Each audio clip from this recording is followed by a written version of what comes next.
대부분의 회로 및 시스템은 불특정한 옵셋, 기울기, 계수, 비선형성과 잡음에 의하여 시스템의 정상적인 동작이나 성능이 제한되게 됩니다. 이 장에서는 이들의 베리에이션에 따른 영향을 제거하거나 경감하는 어댑티브한 기법에 대하여 설명하겠습니다. 모든 회로와 신호는 임의의 옵셋을 가지고 있는데 전자 시스템의 가장 첫 번째 회로 블럭인 아날로그 프론트엔드에서의 옵셋 문제에 대하여 설명하겠습니다. 통상 입력 신호는 매우 작기 때문에 프론트엔드에서 증폭하여 주어야 합니다. 그러나 이때 입력 신호에 베이스라인이 있으며 초단 증폭기 외로 입출력 관계도 원점을 지나지 않고 옵셋이 있기 때문에 이를 제거하지 않고 증폭하면 베이스라인이나 옵셋이 크게 증폭되어 회로의 동작 범위를 벗어날 수 있습니다. 입력 신호의 DC 베이스라인을 제거하는 가장 간단한 방법으로 다음과 같이 패시브 하이패스 필터에 해당하는 AC 커플링을 적용할 수 있습니다. 그러나 이는 증폭기후 옵셋은 제거하지 못하기 때문에 증폭기후 출력 또한 AC 커플링을 사용합니다. 입력 신호의 베이스라인이나 증폭기후 옵셋이 전원 전압 등의 이유로 낮은 주파수 범위 내에서 시간에 따라 변화하는 경우가 많습니다.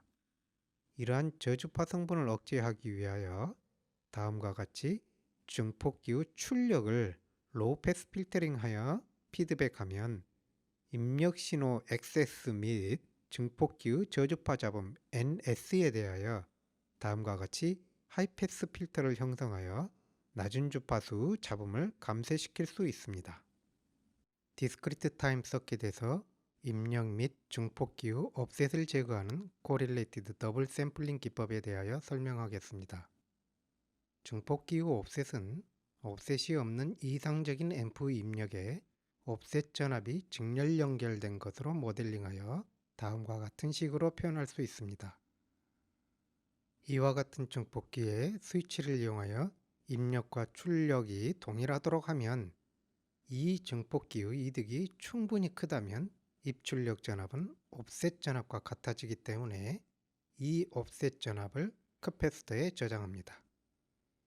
입력 전압과 옵셋이 저장된 캐패시터를 직렬 연결하면 입력 신호와 옵셋 전압이 더하여져 증폭기에 가해지기 때문에 옵셋이 캔슬된 출력을 얻을 수 있습니다. 이러한 옵셋 제거 기법을 오토 제로잉이라고 합니다. 측정 대상에 스티뮬레이션을 가하여 그에 대한 응답을 관찰하는 측정 시스템의 경우 다음과 같이 스티뮬레이션이 없을 때의 베이스라인 값이 응답에 더하여져 증폭기의 입력으로 인가되게 됩니다. 증폭기의 옵셋과 입력 신호의 베이스라인을 함께 제거하는 방법을 코릴레이티드 더블 샘플링이라고 합니다.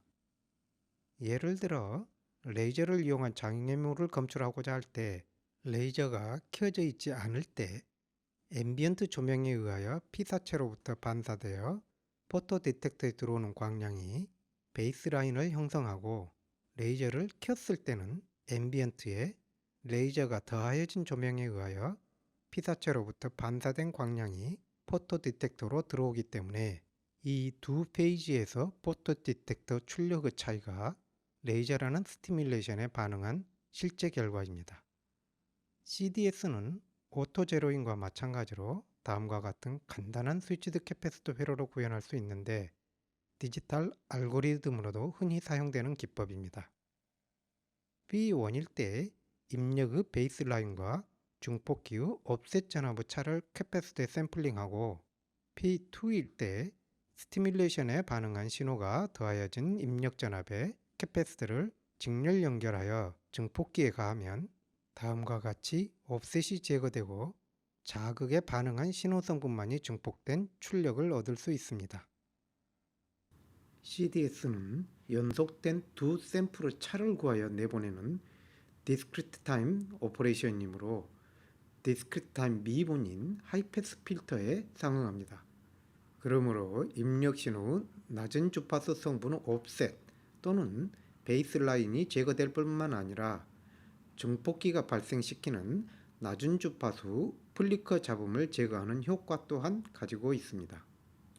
앞서 소개한 프론트엔드 필터링이나 CDS는 어댑테이션 기법은 아니며 다양한 시스템에서 사용되는 기본적인 회로입니다. 바이너리 데이터 전송에 있어서 수신부에 도착한 신호는 여러 이유로 임의의 베이스라인과 신호 크기를 갖게 됩니다. 예를 들어 다수 클라이언트가 분기된 광 케이블로 연결되고 이들 광 케이블 가지들이 광학적으로 합하여져 하나의 백본 광 케이블에 연결되어 광 네트워크를 형성할 수 있는데 이러한 네트워크를 패시브 옵티컬 네트워크 폰이라고 합니다. 폰에서는 각 클라이언트들이 각각 자신에게 할당된 시간에 데이터를 전송하는 타임 디비전 멀티플 액세스를 적용하기 위하여 일정한 수 바이트를 하나의 패킷으로 묶어 전송하고 패킷 사이에는 비어있는 시간 가드 타임이 있게 됩니다. 이와 같은 폰에서 각 클라이언트들이 발생시키는 광펄스 크기, 광케이블의 길이, 광케이블의 결합 상태 등의 차이로 백본 케이블을 통하여 수신되는 신호는 다음과 같이 매 클라이언트마다 다른 베이스라인과 신호 진폭을 가지고 있게 됩니다. 이를 다시 컴패레이터를 이용하여 스레스홀드를 기준으로 1과 0으로 구분하여야 하는데 수신된 신호의 베이스라인과 진폭에 따라 스레스홀드를 설정하여야 합니다. 앞서 설명한 하이패스 필터는 패킷이 바뀔 때마다 매우 큰 출력을 발생시켜 그 영향이 지속될 뿐만 아니라 연속된 0 또는 1을 구분하지 못하게 됩니다. 10GBps 이상의 데이터 레이트를 가지고 있는 광통신에서 각 패킷의 초기 2비트 프리앰블만으로 적절한 스레스홀드를 어댑티브하게 결정하기 위하여 다음과 같이 각 패킷의 탑과 바텀 레벨을 검출하여 그 중간값으로 스레스홀드를 설정할 수 있습니다. 탑 딕텍터는 다음과 같은 피드백 회로를 이용하여 현재 캐패시터에 저장된 값보다 입력된 전압이 크면 캐패시터 전압을 증가시켜 새로운 값이 되게 하지만 입력이 저장된 전압보다 낮으면 현재 저장된 값을 유지하기 때문에 리셋된 후 지금까지 입력된 전압 중 가장 높은 전압을 유지하게 됩니다. 이와 반대로 바텀 디텍터는 리셋 이후 입력된 전압 중 가장 낮은 전압을 유지하게 됩니다. 따라서 패킷이 1과 뒤이어 0이 되는 2비트 프리앰블 신호를 보내고 탑 딕텍터를 이전 패킷이 끝났을 때 리셋하여 두면 새로운 패킷이 들어온 후 첫 번째 비트 하이 전압을 탑 딕텍터가 저장하고 있게 됩니다. 포지티브 고잉 엣지로 패킷의 시작임을 알 수 있는데 이 포지티브 고잉 엣지 때 바텀 디텍터를 리셋하면 바텀 디텍터는 새로운 패킷의 두 번째 비트인 로우에 해당하는 전압을 샘플링하여 저장하게 됩니다. 그러므로 그 중간값으로 스레스홀드를 정하여 뒤이어오는 데이터 비트들을 판단하게 됩니다. 여기에서 컴패레터는 옵셋 캔슬드 컴패레터임을 가정하고 있습니다. 이 예와 같이 입력의 특징으로부터 다음 단에서 필요로 하는 최적한 값을 찾아가는 구조를 피드 포워드 어댑테이션이라고 합니다. 앞서 설명한 피드 포워드 구조와 달리 디시전의 결과인 최종 출력을 피드백하여 어댑테이션하는 디시전 피드백 어댑테이션하는 스킴도 있습니다. 예를 들어 전선을 이용한 디지털 데이터 전송에 있어서 긴 전송 선로가 외부 전자기파의 영향을 받아 수신된 디지털 신호의 베이스라인 레벨이 다음과 같이 변화될 수 있습니다. 수신된 신호로부터 이 베이스라인의 변화를 제거할 수 있는 값 B를 빼서 비교기에 인가할 수 있는데 최적한 B를 찾아가는 어댑테이션 스킴을 도출해 보겠습니다. 이러한 어댑티브 시스템의 오브젝티브 펑션을 컴패레이터에 입력되는 신호의 중간값과 컴패레이터 스레스홀드의 차이를 최소화하는 것으로 정의할 수 있습니다. 이때 컴패레터 입력의 중간값과 컴패레터 스레스홀드를 직접적으로 측정할 수 없기 때문에 이를 측정하기 위한 메저, 즉 에러를 정의하여야 합니다. 어댑테이션은 에러의 부호에 따라 파라미터 값을 증가 또는 감소시키는 것이기 때문에 부호만 일치한다면 다양한 간접적인 방법으로 에러를 측정하여도 동일한 어댑테이션 효과를 얻을 수 있습니다. 따라서 컴패레터를 옵셋이 없는 증폭기로 모델링하여 에러를 다음과 같이 컴패레터의 입력과 출력의 차이로 정의하고 오브젝티브 펑션을 이와 같이 정의된 에러의 제곱으로 정의할 수 있습니다. 입력 x가 고정된 경우 오브젝티브 펑션의 시간에 대한 미분을 다음과 같이 구할 수 있으며 이를 음수로 유지하기 위하여 b는 에러를 적분하여 구함으로써 최적화가 가능하다는 것을 알 수 있습니다. 이러한 어댑테이션 스킴을 직관적으로 고찰하여 보겠습니다. 다음과 같이 수신된 신호에 대하여 컴패레터 스레스홀드가 입력의 중간에 놓여 있을 때는 입력 데이터가 하이일 때의 비교기 입출력의 차이 면적이 로우일 때의 면적과 같기 때문에 피드백 적분기에는 변화가 일어나지 않습니다. 그러나 입력의 중간값이 스레스홀드보다 낮으면 입력 데이터가 하이임에도 불구하고 로우로 판단되어 비교기가 로우로 출력되는 구간이 길어지기 때문에 적분기 값이 감소하게 됩니다. 그에 따라 B 값이 감소하므로 입력 신호 레벨을 높이는 방향으로 어댑테이션이 일어나게 됩니다. 이와 반대로 중간값이 스레스홀드보다 높으면 로우임에도 불구하고 비교기가 하이로 출력되는 구간이 길어지게 되어 적분기 값이 증가하며 입력 신호 레벨을 낮추는 방향으로 어댑테이션이 일어나게 됩니다. 이러한 예에서와 같이 디시전 피드백 어댑테이션은 컴패레터의 디시전이 올바르다는 가정 하에서 도출된 것이므로 잡음 등의 원인으로 컴패레터의 디시전이 잘못된 경우 어댑테이션의 방향이 반대가 되어 다음 디시전에도 오류가 발생하며 이러한 현상이 지속되는 에러 버스트 문제가 발생합니다. 러닝 레이트가 지나치게 크면 이러한 에러 버스트가 빈번하게 발생되고 지속되는 시간이 길며 연속된 0 또는 1에 의해 잘못된 어댑테이션이 일어나는 등 시스템의 스테빌리티를 확보하기 어렵게 됩니다. 따라서 러닝 레이트, 즉 피드백 게인은 어댑테이션의 시상수가 베이스라인의 변화를 반영할 수 있는 정도로만 느리게 설정되어야 합니다. 이러한 느린 어댑테이션은 오랜 시간 동안의 관측을 통하여 어댑테이션 하는 것에 해당합니다. 옵셋과 마찬가지로 전자회로에서 기울기의 불확실성 또한 불가피하게 발생합니다. 회로 설계 시 기울기의 정확도를 확보하기 위하여 다양한 회로 기법들이 적용되지만 그럼에도 불구하고 모든 각각의 소자들이 물리적으로 공정, 온도, 에이징의 영향을 다르게 받기 때문에 회로적으로 전원전압이나 소자의 값과 특성의 변화에 따른 영향을 완전하게 제거할 수는 없습니다. 이러한 기울기의 불확실성은 반도체 생산에서 불량률의 역에 해당되는 수율, 즉 yiel드를 떨어뜨리는 주요 요인으로 작용하기도 합니다. 실제 불량률과 yield는 다소 다른 개념인데 불량은 폴트, 즉 결함에 의하여 정상 동작을 하지 않는 칩을 의미합니다.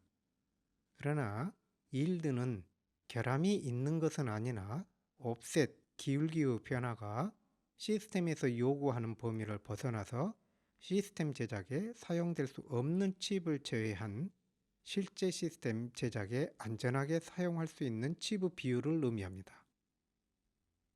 예를 들어 이미지 센서에서 흔히 사용되는 싱글 슬롭 ADC를 기반으로 슬롭 변화의 요인, 이미지 센서에 미치는 영향, 이를 극복하기 위한 캘리브레이션 기법과 회로에 대하여 설명하겠습니다. 싱글 슬롭 ADC는 입력 전압을 측정하기 위하여 다음과 같이 정하여진 기울기를 가지고 시간에 따라 선형적으로 증가하는 램프 전압과 입력 전압을 비교하면서 입력 전압과 램프 전압이 같아질 때까지의 시간을 측정하는데, 이 시간을 디지털 카운터를 사용하여 측정함으로써 아날로그 입력 전압을 디지털로 변환하는 것입니다. 이러한 동작 원리를 다음 예와 같은 회로로 구현할 수 있는데, 램프 제너레이터는 간단하게 액티브 RC 인테그레이터를 사용할 수 있습니다. 입력 전압을 샘플하고 램프 제너레이터와 카운터를 리셋한 후 램프 전압이 증가하는 동안 카운터에 클럭을 가하여 카운트 값도 선형적으로 증가하게 됩니다. 램프와 카운터 값이 증가하는 동안 램프 전압과 샘플된 입력 전압을 비교기로 비교하여 램프 전압이 입력 전압보다 커질 때 비교기의 출력이 바뀌게 됩니다. 비교기의 출력이 변화하는 시점에 래치에 카운터 값을 저장하고 이 값을 AD 변환 결과로 출력하게 됩니다. 따라서 입력 전압에 따른 디지털 출력은 다음과 같이 구하여집니다. 여기에서 디지털 시스템의 클록 주파수는 비교적 안정적으로 유지할 수 있는데, 램프 기울기를 결정하는 전류와 커패시터의 비율은 칩마다 상당히 다른 값을 가질 수 있습니다. CMOS 이미지 센서는 2차원 픽셀 어레이를 구성하고 각 칼럼 하단에 싱글 슬롭 ADC를 두어 픽셀 어레이의 위쪽 줄부터 순차적으로 선택하여 내려오면서 선택된 줄의 각 픽셀로부터 오는 전압을 해당 칼럼의 싱글 슬롭 ADC로 동시에 AD 변환합니다. 따라서 이미지의 수평 해상도에 해당되는 수천 개의 싱글 슬롭 ADC가 단일 칩에 있게 됩니다. 이들 ADC는 램프 신호와 카운터 값을 공유할 수 있기 때문에 각 칼럼에는 비교기 및 픽셀의 옵셋을 제거하기 위한 CDS 회로, 비교기, 그리고 래치만이 칼럼 내에 존재합니다. CDS 회로에 의하여 각 칼럼의 특성의 균질성을 상당히 높은 수준으로 보장할 수 있습니다. 그러나 램프 제너레이터는 각 칩마다 다른 기울기를 갖기 때문에 동일한 밝기의 이미지에 대하여 각 칩마다 다른 밝기를 갖게 됩니다. 이미지 센서는 센서로부터 획득된 디지털 영상을 처리하는 이미지 시그널 프로세서가 컬러 인터폴레이션, 화이트 밸런스 등 후처리를 하게 됩니다.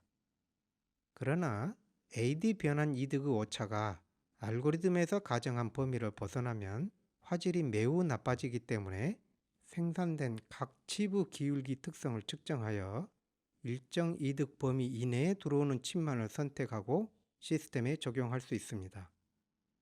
이러한 일련의 테스트 과정에 막대한 비용이 들어갈 뿐만 아니라 상당히 많은 수의 칩들이 생산된 후에 버려지게 되기 때문에 가격을 상승시키는 주요한 요인으로 작용합니다. 따라서 각 칩이 동일한 특성을 갖도록 캘리브레이션 해야 할 필요가 있는데, 카패시터나 클럭 주파수를 임의의 값으로 제어하기 어렵기 때문에 주로 전류를 제어하여 램프의 기울기를 가변하게 됩니다. 시스템의 특성이 허용하는 정밀도 범위 내에 들어오도록 소자를 조정하는 과정을 캘리브레이션이라고 합니다. 생산된 각 칩마다 측정을 통하여 소자의 값을 바꾸어 캘리브레이션하는 방법을 트리밍이라고 합니다. 소자 값을 바꾸기 위하여 레이저, 퓨즈, 인베디드 플래시 레지스터 등을 이용하여 칩 내에 구현된 소자가 적절한 값이 되도록 선택하는 기법을 적용할 수 있지만, 트리밍 과정에 소요되는 비용이 지나치게 높아 통상적으로는 적용하기 어려운 방법입니다. 보다 효과적으로는 시스템이 스스로를 캘리브레이션 하도록 할 수 있는데, 이러한 기법을 셀프 캘리브레이션이라고 합니다. 계측기에 전원을 인가하면 초기에 파워 온 시퀀스의 일부로 스스로 캘리브레이션이 진행되는 것을 볼 수 있는데 대표적인 셀프 캘리브레이션의 예라 할 수 있습니다. 이와 같은 셀프 캘리브레이션을 칩 내에서 자체적으로 일어나도록 할 수 있는데 이를 빌트인 셀프 캘리브레이션이라고 합니다. 옵셋을 제거하기 위한 오토 제로잉과 CDS도 비스크의 한 기법이며 캘리브레이션과 프로세싱으로 시간을 분할하여 반복하는 것에 해당합니다. 파워 온 시퀀스는 전원이 켜진 후 시간이 경과함에 따라 일어난 변화에 대해서는 적용하기 어려우며 많은 경우 시간을 분할하여 반복적으로 캘리브레이션을 수행할 수가 없습니다. 이와 같이 프로세싱과 캘리브레이션을 시간으로 구분할 수 없는 경우 프로세싱을 수행하는 회로와 동일한 회로를 두고 이를 캘리브레이션하는 마스터 슬레이브 구조가 흔히 사용됩니다. 이러한 기법의 예로 앞서 설명하였던 CIS에서 사용되는 싱글 슬롭 ADC의 변환 이득을 캘리브레이션하는 비스크 기법을 소개하겠습니다. 이미지 센서 컬럼 하단에 다음과 같은 싱글 슬롭 ADC들이 배치되어 램프 전압을 공유하고 있는데 여기에 동일한 싱글 슬롭 ADC 한 개를 추가로 배치하고 이 ADC 변환 이득이 목표로 하는 변환 이득이 되도록 램프를 캘리브레이션 하면 칩 내의 모든 ADC를 동일하게 캘리브레이션 할 수 있습니다. 여기에서 캘리브레이션에 사용되기 위하여 추가된 회로를 마스터라고 합니다. 마스터 ADC에는 밴드갭 레퍼런스와 같이 전원, 온도, 공정 등의 영향이 최소화된 기준 전압원으로부터 레퍼런스 전압을 입력으로 인가하고 이 입력에 대하여 슬레이브 ADC들과 동시에 AD 변환을 실행합니다. 마스터의 디지털 결과와 레퍼런스에 대하여 원하는 디지털 값의 차이를 디지털 서브스트랙터 회로로 구하고 그 부호에 따라 램프 기울기를 현재보다 증가시켜야 하는지 감소시켜야 하는지를 알 수 있습니다. 그러므로 비교기 출력에 따라 1스텝씩 증감하는 카운터를 두고 이 카운터 값에 따라 램프 제너레이터에 인가되는 전류를 제어하는 피드백 루프를 구성합니다. 이러한 피드백 루프는 영상의 한 로를 AD 변환하는 매 사이클마다 카운터 값을 업데이트하면서 마스터 ADC의 출력이 타겟 디지털 값이 되기 위한 최적한 전류 값을 발생시키는 값으로 컨버즈하게 됩니다. 그러나 퀀타이즈된 피드백 시스템은 옵티멈에 도달하고 나면 다음과 같이 원 LSB 내에서 지속적으로 업다운을 반복하는데 이는 영상의 각 줄이 원 LSB에 해당되는 밝기가 변화하는 반복되는 수평선 잡음으로 나타나게 됩니다. 피드백 시스템에서 옵티멈에서의 스테빌리티를 확보하기 위하여 피드백 경로에 다음과 같은 히스테리시스를 추가하는 방법이 흔히 사용됩니다. 디지털 시스템에서는 에러가 스탑 크라이테리온으로 정한 일정 크기 이내에 들어오면 어댑테이션이 더 이상 일어나지 않도록 하는 기법이 흔히 사용되는데 이는 다음과 같이 디시전 펑션이 데드존을 갖는 함수임을 의미합니다. 왼쪽에 제시된 싱글 슬롭 ADC 비스크에서는 서브스트랙트 결과값에서 LSB를 제외한 모든 비트가 0이면 에러가 2 이하임을 의미하기 때문에 이 경우에는 클럭이 카운터로 전달되지 않도록 하여 다음과 같이 어댑테이션을 중지시킴으로써 스테빌리티를 확보할 수 있습니다. 선형적으로 디지털화된 신호의 표현 범위는 가장 작은 값이 1 LSB에서부터 n비트로 표현 가능한 최대값이 2의 n-1이기 때문에 표현 가능한 최소 신호와 최대의 신호의 비율은 2의 n승이며 이를 dB로 환산하면 6.02 곱하기 NdB입니다. 다양한 조건에서의 영상을 표현하기 위해서는 100dB에 이르는 넓은 다이나믹 레인지가 요구되는데 지나치게 높은 비트 수가 요구되어 통상적인 이미지 센서의 다이나믹 레인지는 10 내지 12비트, 즉 60 내지 70dB 내외입니다. 100dB 이상의 다이나믹 레인지를 적은 비트 수로 표현하기 위하여 다음과 같이 빛의 밝기에 대한 디지털 출력 값을 로가리드믹하게 표현할 수 있는데 예를 들어 8비트로도 90 내지 100dB의 밝기 범위를 표현할 수 있습니다. 로가리드믹 싱글 슬롭 ADC를 구현하기 위해서는 램프 신호를 선형적으로 증가시키지 않고 다음과 같이 익스포넨셜하게 증가시키면 입력 신호와 익스포넨 신호가 교차할 때까지 소요되는 시간을 로가리드믹하게 표현할 수 있습니다. 익스포넨셜 신호는 포지티브 피드백을 형성한 회로로 구현이 가능하지만 곡률과 끝점을 각각 설정할 수 있도록 하기 위하여 컨트롤할 수 있는 베리어블이 두 가지인 포지티브 피드백 적분기를 다음과 같은 회로로 구현할 수 있습니다. 이때 출력 전압의 식이 다음과 같이 구하여집니다. 리니어 싱글 슬롭 ADC와 마찬가지로 각 칩마다 ADC 변환 특성을 균일하게 유지하기 위해서는 최대 디지털 값에 해당하는 시간에 최대 아날로그 전압 범위 값을 갖도록 끝점을 설정하고 곡률 또한 원하는 값이 되도록 캘리브레이션 하여야 합니다. 시간에 따라 익스포넨셜하게 증가하는 웨이브폼을 캘리브레이션 하기 위한 스킴을 도출하여 보겠습니다.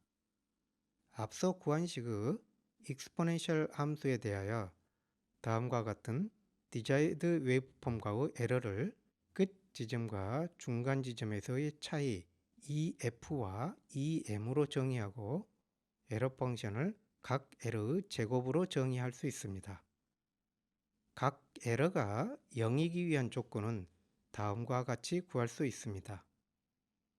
이러한 에러 펑션은 각각의 에러가 0이어야만 0이 될 수 있기 때문에 위에서 구한 이 두 식이 V레프와 베타로 구성된 파라미터 평면에서 교차점이 존재하여야만 에러 펑션이 최소화되는 옵티멈이 이그지스트합니다.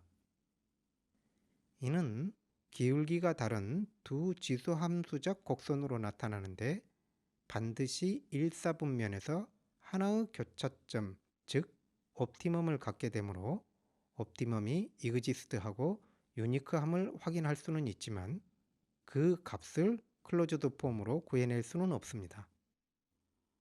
원칙적으로는 어댑테이션 스킴을 도출할 때 이루고자 하는 오브젝트에 따라 에러를 정의하고 이를 기반으로 에러 펑션을 정의한 후에는 그 에러 펑션의 옵티멈이 존재함을 증명하여야 하며 또한 해가 유일한지 수학적으로 이그지스턴스와 유니크니스를 증명하여야 합니다. 수학적으로 이그지스턴스와 유니크니스를 증명하지 않고 논리적 추론이나 시뮬레이션만으로 확인하는 경우 논리와 시뮬레이션에서 사용하였던 조건과 가정에서 벗어나서도 시스템이 동작할지에 대하여는 보장할 수 없습니다. 따라서 옵티멈을 향하여 V레프와 베타가 조정되어야 하는 방법을 도출하기 위하여 에러 펑션을 시간에 대하여 미분하여 보면 다음과 같은 식을 구할 수 있지만 에러 펑션의 시간 미분이 음수로 유지되기 위한 V레프와 베타를 구하는 식을 직접적으로 구하기는 어렵습니다. 보다 직관적인 방법으로 어댑테이션 스킴을 도출해낼 수 있는데 EM과 EF가 각각 0이 되는 조건의 곡선의 위쪽은 에러가 양수인 경우이며 곡선의 아래쪽은 음수인 경우를 나타내기 때문에 스테이트 평면이 4개의 영역으로 구분되어 있음을 알 수 있습니다. 현재 상태가 어느 지점에 있든 옵티멈을 향하여 가는 방향으로 다음과 같이 V레프와 베타를 변화시키면 옵티멈에 도달할 수 있다는 것을 알 수 있습니다.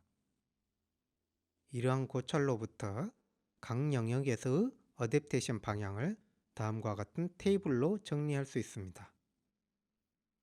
1호부터 Vref는 EMV의 반대로 값을 증감시키고 베타는 EFV의 반대로 값을 증감시키는 업다운 카운터로 적분기를 구현하고 이를 DA 변환하여 램프 제너레이터에 인가하여 비스크를 구현할 수 있습니다. 이때 DA 변환기를 별도로 구현하지 않고 다수 개의 저항을 배치하고 카운터 값에 따라 저항의 조합을 선택하는 회로로 구현할 수도 있습니다. 아날로그 필터는 불필요한 신호 성분을 제거하여 트랜스듀서로부터 AD 변환기까지의 경로에 있는 증폭기를 포함한 다양한 회로에 대한 요구 조건을 경감하고 신호의 품질을 높여주기 위하여 사용되는 기능 블럭입니다. 필터의 특성은 전달 함수 개수에 의하여 결정되는데 전달 함수 개수는 RLC와 같은 소자 값에 의하여 구현됩니다. 이 소자 값들은 제조 공정상 매우 큰 오차를 가질 수 있으며 온도와 에이징에 의하여 값이 달라지게 되므로 구현된 필터의 실제 주파수 응답은 설계된 것과 상당한 오차를 갖게 됩니다. 따라서 생산된 칩이 시스템에 장착된 후에 주파수 응답을 측정하고 설계된 주파수 응답과의 차이에 따라 이를 최소화하는 방향으로 소자값을 조정하여 가는 튜닝 과정이 요구됩니다. 그러나 측정된 주파수 응답으로부터 전달 함수를 추정하여 어느 개수를 어느 정도로 조정하여야 할지를 구하는 과정은 매우 복잡한 계산을 요구하거나 해가 여러 개일 수 있으며 심지어 해석적으로 풀어낼 수 없는 문제인 일포즈드 문제인 경우가 많습니다. 예를 들어 컷오프 주파수가 1인 3차 버터월스 필터를 구현하기 위한 전달 함수는 다음과 같이 구할 수 있습니다. 이러한 전달 함수를 다음과 같은 패시브 필터로 구현할 수 있는데 소자 값이 다음과 같이 전달 함수 개수를 결정합니다. 따라서 각 소자의 값을 다음과 같이 선택하면 합성 알고리즘이 구하여 준 개수 실현이 가능하다는 것을 알 수 있습니다. 구조나 회로에 따라서는 설계 자유도가 낮아 합성 알고리즘이 제시하는 개수를 구현하지 못할 수도 있으며 경우에 따라서는 소자값의 선택이 유일하지 않고 다양한 조합이 가능할 수도 있습니다. 이와 같이 구현된 필터는 다음과 같은 주파수 응답을 보여야 하지만 실제 측정 결과 소자들의 오차로 다음과 같은 주파수 응답을 보였다면 이 차이로부터 어떤 개수가 어느 정도의 오차로 벗어났는지를 파악하기는 어렵습니다. 더욱이 각 개수들의 오차를 파악하였다고 하더라도 하나의 소자가 다수 개의 개수와 연관되어 있기 때문에 하나의 개수를 보정하기 위하여 특정 소자를 가변하면 다른 개수들도 변화되기 때문에 개별적 소자 튜닝이 불가능합니다. 따라서 개수 전체와 소자 전체를 고려하는 다차원 공간상에서의 최적화 문제를 풀어야 각 소자 값을 어떻게 가변하여야 하는지를 파악할 수 있습니다. 그러나 가변된 소자값 또한 정확하지 않으므로 보정이 이루어진 후 다시 주파수 응답을 측정하여 위 과정을 반복하는 이터레이티브 최적화 과정을 요구하기 때문에 현실적으로 적용하기 어렵습니다. 튜닝 과정을 간소화하기 위해서는 전달 함수 각 개수가 각각의 소자에 의해 독립적으로 결정되는 구조이어야 합니다. 예를 들어 다음과 같이 큰 루프가 작은 루프를 내포하는 네스티드 루프 구조는 루프를 형성하는 각 피드백 게인이 전달 함수 분모의 개수를 각 포워드 패스 게인이 분자의 각 개수를 독립적으로 결정한다는 장점 때문에 널리 사용됩니다. 그럼에도 불구하고 고차 필터의 경우 설계된 주파수 응답과 실제 측정된 주파수 응답의 차이로부터 어느 개수가 어느 정도의 오차를 가지고 있는지를 파악하기 어렵다는 문제를 해결하지는 못합니다. 고차 필터의 구현에 있어서 합성 알고리즘이 구한 전달 함수를 소인수 분해하여 2차 전달 함수들의 곱으로 표현하고 각 2차 전달 함수를 다음과 같은 바이코드 구조로 구현하여 이들을 캐스케이드 함으로써 고차 필터를 구현하는 방법이 흔히 사용됩니다. 이 경우 각각의 2차 필터를 독립적으로 튜닝하면 되기 때문에 비교적 간단하게 튜닝할 수 있습니다. 특히 2차 필터는 필터의 주파수 응답 또는 트랜지언트 응답 특성과 전달 함수 개수 및 폴 제로 위치와의 상관관계가 명확하기 때문에 복잡한 계산 과정 없이도 튜닝이 가능합니다. 예를 들어 다음과 같은 액티브 RC 바이코드 로패스 필터에서 RW와 RQ의 저항값이 각각 오메가 제로와 Q분의 오메가 제로를 결정하기 때문에 측정된 주파수 응답으로부터 오메가 제로를 구하고 이를 설계된 오메가 제로로 설정하는 방향으로 RW를 조정합니다. RW 조정이 완료된 후 측정된 주파수 응답으로부터 Q를 구하고 이를 설계된 Q로 설정하는 방향으로 RQ를 조정합니다. 이때 RQ를 조정하여도 오메가 제로가 변화되지 않기 때문에 오메가 제로를 먼저 튜닝하면 오메가 제로와 Q를 독립적으로 튜닝할 수 있습니다. 필터를 튜닝하기 위해서는 필터의 주파수 응답을 측정하여 그로부터 Q와 오메가 제로를 해석해내야 합니다. 필터의 주파수 응답을 측정하는 가장 기본적인 방법은 입력에 사인 웨이브를 인가하고 그 주파수를 변화시켜 가면서 출력되는 사인 웨이브의 진폭과 위상을 측정하여 입력 신호의 주파수에 따른 변화를 구하는 방법입니다. 그러나 이러한 방법은 매우 정밀한 입력 신호가 요구되며 출력에서 신호의 진폭과 위상을 측정하는 회로 등 지나치게 복잡하여 빌트인 셀프 캘리브레이션에 적합하지 않습니다. 입력 신호의 정밀도 요구 사양을 완화하는 방법 중 하나가 입력으로 임펄스를 가하고 그 출력 파형을 AD 변환하여 디지털 도메인에서 FFT를 취하여 주파수 응답을 구하는 것입니다. 이러한 방법은 고속 AD 변환기 및 FFT 계산 블럭이 이미 칩 안에 있는 경우에 제한적으로 적용이 가능합니다. 그러나 필터의 주파수가 높은 경우 대단히 높은 샘플링 레이트를 갖는 ADC가 요구됩니다.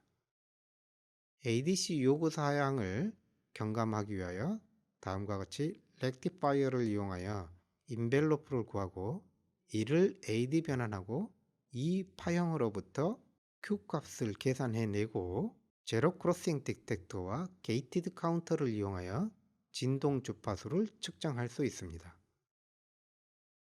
이러한 임펄스 레스폰스에 의한 주파수 응답은 충분히 짧은 펄스를 인가하여야 하지만 매우 짧은 펄스를 일정한 크기와 폭을 갖도록 충분한 신뢰도로 만드는 것 또한 어려운 문제입니다. 보다 간단한 방법으로는 입력을 가하지 않고 출력을 피드백하여 포지티브 피드백을 구성하면 필터의 공진 주파수로 발진이 지속되는데 초기 값을 0으로 리셋한 후 포지티브 피드백을 연결하면 발진의 진폭이 점차 커지며 이 진폭의 변화 속도로부터 Q를 발진 주파수로부터 오메가 제로를 알 수 있기 때문에 앞서 임펄스 레스폰스 방법에 사용하였던 렉티파이어와 제로 크로싱 디텍터를 동일하게 적용할 수 있습니다.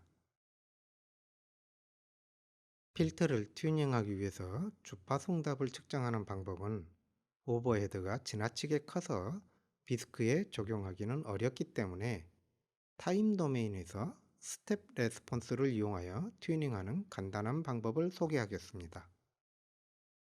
2차 로우 패스 필터의 스텝 레스폰스는 다음과 같이 구하여지는데 오버슈트 피크 값, 피크 타임 또는 지연 시간이 필터의 오메가 제로와 Q에 관한 함수입니다.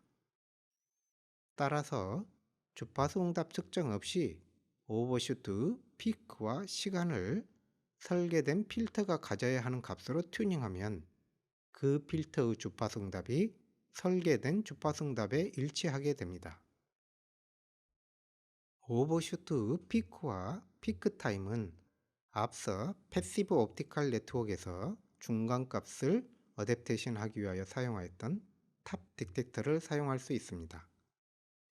예를 들어 다음과 같은 액티브 바이쿼드 로우 패스 필터를 튜닝하기 위하여 입력에 펄스 제너레이터를 연결하고 출력에 탑 디텍터를 설치합니다. 탑 디텍터를 리셋하고 필터에 스텝 입력을 가하면 탑 디텍터가 오버슈트 피크 값을 저장하게 되는데 이 값이 Ymax이므로 디자이어드 Ymax와 비교하여 Ymax 에러의 부호를 구합니다. 탑 디텍터에 있는 비교기의 출력이 변화하는 시점이 오버슈트 피크 시점이므로 스텝 입력이 인가된 후에 비교기 출력이 변화될 때까지의 시간을 카운터로 측정하고 디자이어드 Tmax와의 차이로부터 Tmax 에러의 부호를 구합니다. 각각의 에러의 부호에 따라 카운터를 1LSB 업 또는 다운 시켜 에러의 적분값을 카운터 값으로 구할 수 있습니다. 스텝 입력이 한 번 가하여졌을 때 적분 카운터가 일씩 증감하므로 입력을 0으로 되돌리고 필터 출력이 충분히 초기 상태로 돌아간 후 스텝 입력을 다시 가하여 위와 같은 과정을 반복하면 적분 카운터 값에 따라 RW와 RQ를 선택하게 어댑테이션 루프를 구성할 수 있습니다. 그러나 여기에서 Tmax식은 오메가 제로와 Q를 모두 가지고 있지만 Ymax식은 Q에 의하여만 결정되기 때문에 Ymax가 디자이어드 값에 도달하도록 하여 먼저 Q를 튜닝하여야만 합니다. Q 튜닝이 완료된 후 다시 스텝 입력을 반복적으로 가하면서 위와 같은 과정을 반복하면 측정된 Tmax 값이 Ymax 값에 영향을 주지 않으면서 디자이어드 Tmax 값에 근접하여 가게 됩니다. 하지만 이와 같은 오메가 제로와 Q 튜닝 순서는 앞서 설명한 바이쿼드 필터의 튜닝 순서와 서로 모순이 됩니다. 따라서 어느 하나를 먼저 튜닝할 수 없고 동시에 튜닝하도록 어댑테이션 하여 갈 수 있습니다. 이 경우 다음과 같이 Ymax와 Tmax로 구성된 스테이트 플랜에서 디자이어드 값이 옵티멈을 형성합니다. 초기 값으로부터 옵티멈으로 향해 가는 궤적은 초기 값 오메가 제로 및 Q 어댑테이션 루프 이득 차이, 소작값 변화에 따른 오메가와 Q 센시티비티에 따라 다른 궤적을 그리지만 반드시 옵티멈에 컨버즈하게 됩니다. 이런 어댑테이션 스킴에 대한 이그지스턴스, 유니크니스, 컨버전스 증명은 익스포넨셜 램프 제너레이터에서의 증명과 유사하기 때문에 여기서는 설명하지 않겠습니다. 이 예외서와 같이 필터의 주파수 응답을 튜닝하기 위해서 주파수 응답을 측정해야 하는 것이 아닌 것처럼 어댑테이션 스킴에서 오브젝티브 펑션을 직접 측정하지 않고 오브젝트를 간접적으로 표현할 수 있는 보다 단순한 메저로 에러를 정의하여 시스템을 구성하는 것이 바람직합니다. 모든 회로 및 시스템은 비선형성을 가지고 있어 이상적인 선형 시스템은 실제로는 존재하지 않습니다. 대부분의 경우 비선형성은 능동소자의 비선형적 특성이나 회로의 구조적 비대칭 또는 소자값들의 미스매칭에 의하여 발생하는 것으로 공정, 온도, 전원전압 및 에이징의 영향을 받아 각각의 회로 및 시스템에서 임의의 값을 갖습니다.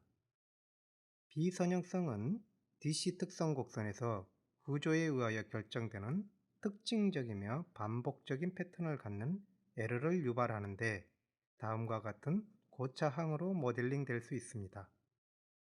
비교적 낮은 주파수에서 DC 특성에 따라 동작하는 회로의 비선형성은 룩업 테이블이나 리니얼라이제이션 기법들을 사용하여 어느 정도 보상할 수 있습니다. 이러한 비선형성은 입력 신호가 시누소이달 웨이폼인 경우에는 위 특성 곡선의 고차항에 의하여 삼각함수 곱이 이루어지고 그에 따라 입력 신호 주파수 배수에 해당하는 주파수에서 하모닉이 발생합니다. 싱글톤에 의하여 비교적 높은 주파수에서 생성되는 하모닉들은 필터를 통하여 일부 제거할 수 있습니다. 서로 다른 2개 이상의 주파수 성분을 갖는 시누소이달 웨이폼이 인가된 경우에는 이들 주파수의 합과 차 및 그 배수들의 합과 차에 해당하는 주파수의 톤들이 발생하는데 이를 인터모듈레이션이라고 합니다. 주로 신호대역에서 발생하는 인터모듈레이션 톤들은 신호와 구분할 수 없기 때문에 필터로 제거가 불가능하여 시스템 성능에 심각한 영향을 미칠 수 있습니다. 시누소이달 파형에 따른 반복된 패턴으로부터 벗어나 랜덤한 특성을 부여하기 위하여 일정 수준의 랜덤 노이즈를 추가하는 디더링 기법이나 다수 개의 소자를 배치하고 매 시점마다 이들을 랜덤하게 선택 조합하여 소자값을 구현하는 다이나믹 엘리멘트 매칭과 같은 랜더마이징 기법들을 적용할 수 있습니다. 이러한 랜더마이징 기법은 특정 주파수에 높은 톤이 발생하는 것을 방지하는 대신 넓은 주파수 범위에 걸쳐 백색 잡음을 더하게 되기 때문에 톤에 의하여 시스템의 성능 열화가 랜덤 노이즈에 의한 성능 열화보다 큰 응용 분야에서 제한적으로 적용할 수 있습니다. 입력 신호가 음성 신호와 같이 임의의 값을 갖는 신호라면 비선형성을 포함한 회로에서 발생하는 에러의 확률 분포는 다음과 같이 구하여집니다. 따라서 회로의 비선형성은 다음과 같이 위에서 구한 확률 분포를 갖는 잡음을 추가하는 것으로 모델링하여 해석할 수 있는데 신호와 다른 주파수 대역에 분포하는 잡음은 필터로 제거 가능하지만 신호와 같은 주파수 대역의 잡음은 필터로 제거할 수 없습니다. 임의의 신호에 대한 회로의 비선형성을 노이즈로 모델링함으로써 비선형 특성 분석에 선형 시스템 해석 방법을 적용할 수 있습니다. 예를 들어 다음과 같이 1개의 폴을 갖는 디퍼런셜 게인 스테이지와 데드존을 갖는 클래스 C 버퍼로 구성된 OPMP에서 비선형 특성을 분석하기 위하여 클래스 C 버퍼를 다음과 같은 잡음을 더하는 블록으로 모델링하여 해석할 수 있습니다. 이와 같은 OPMP를 이용하여 클로즈드 풀을 구성하는 경우 출력의 라플라스 트랜스포메이션을 구하여 보면 입력 신호 XS에 대하여는 통상적인 피드백 시스템의 주파수 응답과 같으며 출력단에 가하여지는 잡음 신호에 대한 전달 함수는 신호에 대한 전달 함수 역수에 상응한다는 것을 알 수 있습니다. 여기에서 신호에 대한 전달 함수를 시그널 트랜스퍼 펑션이라고 하며 잡음에 대한 전달 함수를 노이즈 트랜스퍼 펑션이라고 하는데 만약 포워드 패스 전달 함수가 다음과 같은 로우 패스 필터라면 잡음에 대하여는 이와 같은 하이 패스 필터로 동작합니다. 그러므로 비선형성에 의하여 발생한 잡음은 낮은 주파수 신호 대역에서는 서프레스 되는데 이러한 현상을 노이즈 쉐이핑이라고 합니다. 고주파 대역의 잡음은 다음 단에서 로우 패스 필터를 이용하여 제거함으로써 비선형성에 의하여 추가된 잡음의 영향을 최소화할 수 있습니다. 이러한 원리는 피드백 제어에서 외부에서 인가된 디스터번스에 의한 영향을 피드백을 이용하여 최소화하는 원리와 동일한 원리입니다. 이와 같은 노이즈 쉐이핑 현상은 포워드 패스 경로 전달 함수가 다음과 같은 밴드 패스 필터라면 노이즈 트랜스퍼 펑션은 신호 대역에서 최소화되는 밴드 리젝션 필터가 되기 때문에 마찬가지로 인밴드 노이즈가 최소화됩니다. 가장 극단적인 비선형 회로 중 하나가 아날로그 신호를 1과 0 두 가지 레벨로만 허용하는 바이너리 신호로 변환하는 것입니다. 단순히 특정한 값을 기준으로 바이너리 디시전을 내리지 않고 아날로그 신호를 바이너리 신호로 가장 잘 표현하는 기법을 도출하기 위하여 이 문제를 어댑테이션 관점에서 고찰하여 보겠습니다. 아날로그 투 바이너리 신호 변환을 위하여 퍼세트론과 같은 개념을 사용하는 방법에 대하여 설명하겠습니다. 아날로그 입력에 가중치를 곱하여 비교기에 인가하고 바이너리 출력이 아날로그 입력을 가장 잘 표현할 수 있게 하기 위한 가중치 W를 구하는 것으로 오브젝트 펑션을 정의할 수 있습니다. 이러한 오브젝트를 위하여 입력과 출력의 차이를 에러로 정의하고 에러 펑션을 수립하여 그 미분을 다음과 같이 구할 수 있습니다. 만약 디시전 함수 f 미분이 양수라면 미분을 음수로 유지하기 위하여 가중치를 다음과 같이 에러와 입력 신호의 곱을 적분함으로써 구할 수 있습니다. 여기에서 디시전 함수가 증가하는 함수이기는 하지만 스레스홀드에서 미분값이 무한대이므로 펍세트론과 같이 미분값을 곱하여 주면 u가 스레스홀드와 같아질 때 무한히 발진하게 됩니다. 미분값을 곱하지 않고 일정한 값이라 가정하고 에러와 입력의 곱만을 적분하면 발진하는 펄스 평균값이 입력 신호의 평균이 되도록 발진하며 아날로그 입력을 바이너리로 변환할 수 있습니다. 그러나 이러한 구조는 곱셈기를 이용하며 그 곱셈기의 비선형 또한 또 다른 문제를 야기하기 때문에 적합한 방법이라 하기 어렵습니다. 동일한 문제에 대하여 아날로그 입력 X를 바이너리 출력 Y로 표현하기 위하여 최적한 컴패레이터 입력 U를 구하는 문제로 오브젝트 펑션을 다음과 같이 수립할 수 있습니다. 이로부터 에러를 다음과 같이 입력과 출력의 차이로 정의하고 에러 펑션의 시간 미분을 다음과 같이 구하여 이를 음수로 유지하기 위한 U를 다음과 같이 에러를 적분하여 구할 수 있다는 것을 알 수 있습니다. 그러나 고정된 입력 X에 대하여 U가 스레스홀드를 지나면 컴패레이터 출력이 바뀌고 에러의 부호가 바뀌기 때문에 적분기가 감소하기 시작하는데 U가 컴패레이터 스레스홀드에서 벗어나기 때문에 컴패레이터 출력이 즉시 다시 바뀌게 되면서 무한히 발진하게 됩니다. 실제 회로에 있어서는 회로의 지연 시간의 역수에 해당하는 주파수로 발진이 일어납니다. 이러한 현상은 싱글 슬롭 ADC의 슬롭 캘리브레이션에서 설명하였듯이 모든 퀀타이즈드 피드백 시스템에서 일어나는 현상입니다. 발진이 일어나되 입력을 반영하여 발진이 일어나도록 다음과 같이 히스테리시스 컴패레이터를 사용할 수 있습니다. 이 경우 적분기의 출력이 히스테리시스 스레스홀드를 오가면서 발진하는데 이러한 발진 회로를 릴렉세이션 오실레이터라고 합니다. 상승시와 하강시의 길기가 입력과 출력의 차이에 의하여 결정되므로 입력이 클수록 상승 시간이 짧으며 하강 시간이 길어져 출력이 하이로 유지되는 시간이 길어집니다. 즉, 입력의 크기를 펄스가 하이로 유지되는 시간으로 표현하는 펄스 위스 모듈레이터로서 동작하게 됩니다. 또 다른 변형으로는 바이너리 출력의 부호에 따라 적분기의 증감 방향을 바꾸는 것이 아니라 바이너리 결정이 로우에서 하이로 바뀌었을 때 정하여진 폭을 갖는 펄스를 피드백하여 일정한 값을 적분기로부터 빼주어 적분기를 초기화하는 방법을 사용할 수 있습니다.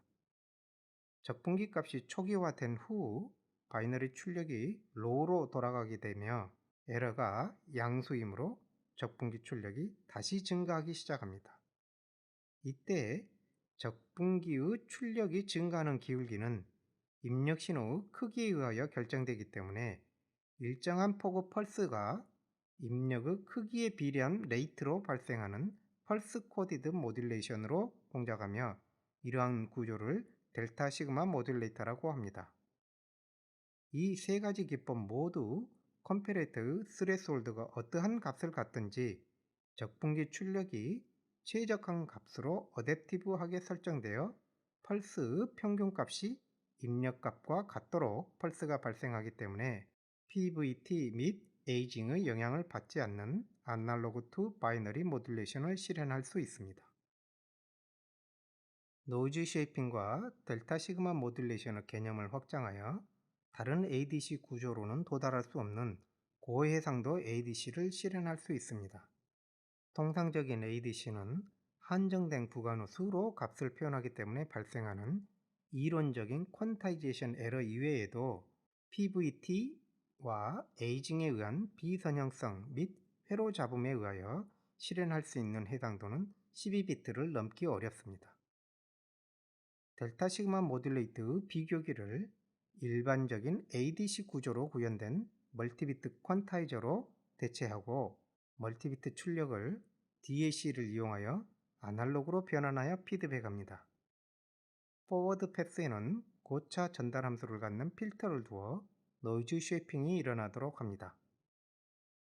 ADC를 이러한 모든 에러와 잡음을 포함한 잡음을 더하는 블록으로 해석하면 노이즈 쉐이핑 필터 HS에 의하여 노이즈가 아웃 오브 밴드로 쉐이핑 됩니다.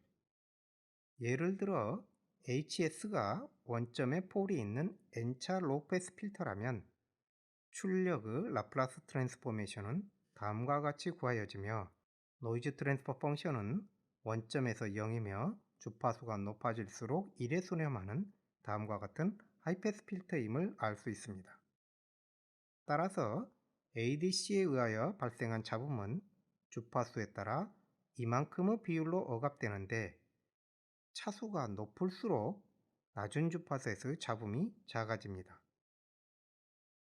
그러므로 시그널 트랜스퍼 펑션과 노이즈 트랜스퍼 펑션에 따라 출력에서의 신호와 잡음의 스펙트럼은 다음과 같은 모양을 갖게 됩니다. 이러한 구조를 디스크리트 타임 필터로 구현하면 스펙트럼이 주파수 간격으로 반복되어 나타나기 때문에 모든 노이즈 전력이 샘플링 주파수 절반 내에 존재하게 됩니다. 그러므로 샘플링 주파수를 높일수록 동일한 총 잡음 전력이 넓은 주파수에 걸쳐 퍼지기 때문에 낮은 주파수에서의 노이즈 쉐이핑 효과가 커집니다. 따라서 델타 시그마 ADC는 노이즈 쉐이핑 효과를 크게 하기 위해서 신호의 주파수 대역보다 수백 배 높은 주파수로 샘플링하기 때문에 오버 샘플링 ADC라고도 불립니다. 한 가지 주의할 점은 피드백 경로에 있는 DAC의 비선형성과 적분기 이전의 잡음은 쉐이핑되지 않으며 쉐이핑 필터 이후 포워드 패스에서 발생하는 노이즈만 쉐이핑된다는 점입니다. 그러므로 DAC는 다이나믹 엘리멘트 매칭을 이용하여 픽스드 패턴이 최소화가 되도록 설계하고 입력과 피드백 신호의 차이를 구하여 적분하는 첫 번째 적분기의 잡음과 비선형성을 최소화하도록 설계를 최적화하여야 합니다.